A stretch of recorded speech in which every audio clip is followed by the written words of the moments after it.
May the Lord grant your biggest heart's desire. Ano ba yun? Parang mag-pray na.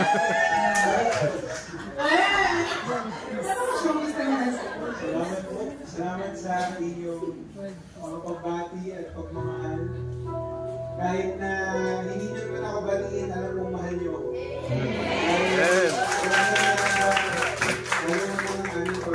Salamat po. Ito na talaga ang simbahan kung saan ako mamamatay. Kaya magpasensya nyo ako, pero hindi ko kayo iiwan. Kaya mag-release pa ako kayo sa akin kung matay na kayo. Gusto ko magpasalamat sa Panginoon. Si Apple kasi nung nag-message sa akin, sabi niya, pas natatakot ako ng birthday mo dahil nag-aalangan ako baka magkasakit ka. Kasi po, nung mga nakaraang taon, tuwing October, inatake ako sa puso, inoperahan yung tuhod ko. Tapos nung matagal na October din, yung dalawang paa ko ay inoperahan.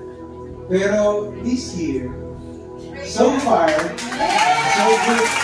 Kaya tuloy ko lang yan na tuloy-tuloy na po yung ating recovery para maraming pa tayo pagkakas sa Panginoon.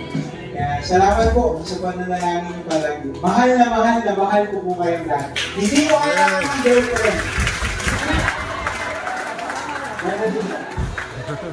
Salamat po. Sinagot ka na kung ano yung... Ano ba yung sagot? Hindi mo kailangan ng girlfriend.